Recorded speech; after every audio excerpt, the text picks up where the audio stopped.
Brothers Hot Rod. This is Project Sam. Yeah, I've been trying to sell this pig, but nobody wants to buy it. Not man enough, I guess. So until then, I'm going to keep working on this thing. Keep making episodes for all you dudes, dudettes, and people.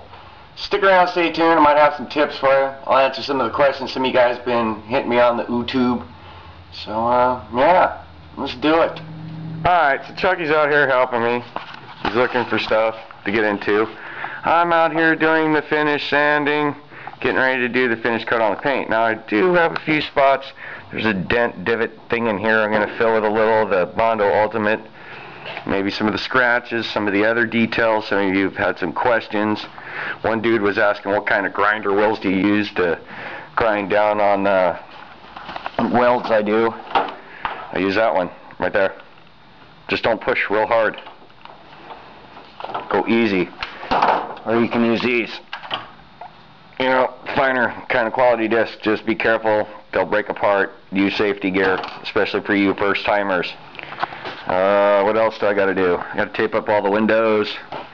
La la la la la. So I'll kind of get to that. I'm using a myriad of different grits. 600 grit for that fine, super, yeah, it's all wet sand. Some 320. Yeah, see? Yep, 320.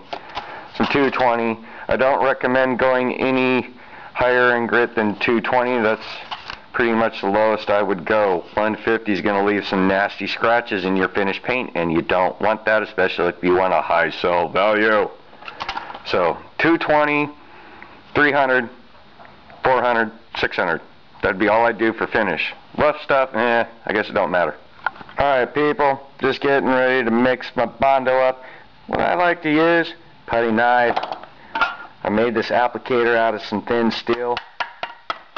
And the catalyst and the Bondo. You only want to really mix what you need, and I'm going to be applying it to this area here, which I have shaded with a little bit of dark action so you can see this outside line indicates how far I want it to travel, if not further. I've used this tape so it doesn't get in this body line. There's a couple little spots. You put your body filler down, then you peel it up before it dries, and you won't have to try to dig it out of a crack. It's a little tip of the day. I do not recommend using body filler to fill up rust holes. Try to weld them in. Use a welder. Look at Project Chevy and Project Blazer for those kind of applications. Just stitch weld them. Like if you had to cut this section out, cut a new piece in, and then spot weld it. Don't try to weld the whole thing because you'll warp the metal. Just weld it in gradually, then grind it down, then use your body filler. But if you have rust, you'll have some on the back side, and it'll just bubble up through your body work. Also, when you're laying it down, do nice, thin layers. Don't try to goop it on all at once, or it's going to crack. So many multiple thin layers, and it'll be strong, it'll be dope, and you won't have to worry about it. So I'll come back and show you when that's done, then I'll go over some sanding stuff. So stick around, stay tuned, people.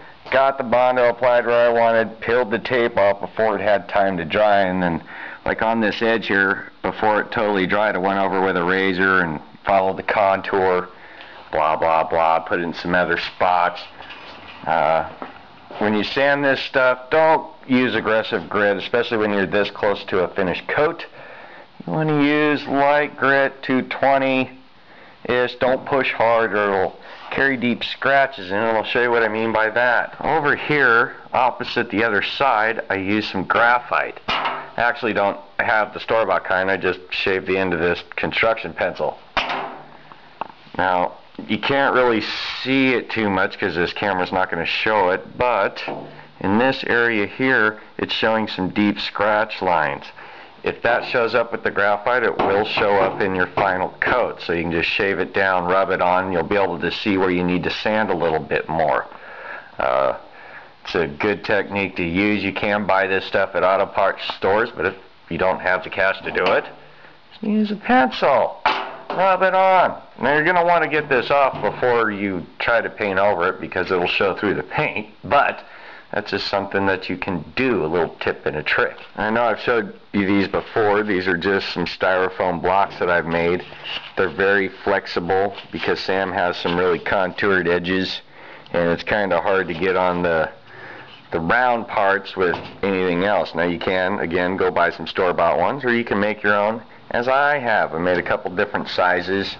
What I've been using, like here's some 320 grit, and another thing that I'm using is just water in a spray bottle. And basically what you're going to do, spray down the area and then sand over it. You just keep going over it, and when you're done with the area, just wipe it down with a clean rag. And after you're done, this is what it should look like. Clean, smooth, and almost shiny. You can see somewhat of a reflection in it. The closer and smoother you get it, the better it will be, and your outcome will be something you can be proud of and very happy with. Over here, you can see where I sanded down in the area, and the tape did its trick, left it out of the groove. I'm not going to truss that with my eye. I'll be using the graphite trick and further sanding. Same over here. Now, I did get a little aggressive on the side, got into some of the paint, and the more areas that I got impatient, like over here, I dug down to clear the metal. So, learn from my mistakes, people. Slow and steady. Patience is a virtue. I know it's a cliche, but in this case, it's a truthful cliche, and truth wins out over everything else. So, there you go. Alright, people. That's pretty much all I got to show you today. It's kind of cold, so I can't really spot paint. It'll run. At least I'm this much closer to getting the final paint on Sam. I am going to go apply it down the street. I did see that they're building houses again out this way, so maybe I can make some of that fat money again and pour some of that cash into fixing Sam up. It'll be worth bank if I do. So it'll be worth it, my benefit. And I hope these videos are benefiting you guys. You're the ones that I'm making these for. On another note, I did have a great weekend. Got to spend time with a goddess. Check her picture out. Oh yeah, goddess. I'm not going to tell you her name. I don't know if it's cool that I even told you that I was hanging out with her, but I had that much fun. And I hope to have more time to spend with her soon. So cross your fingers for me. Any of those carpenter dudes will hire me. I need a job, America. Whatever other country. You know how this economy's going. Anyway, thanks for tuning in and watching Bethel Brothers Hot Rod. Peace out, babies. Goddess. Oh yeah.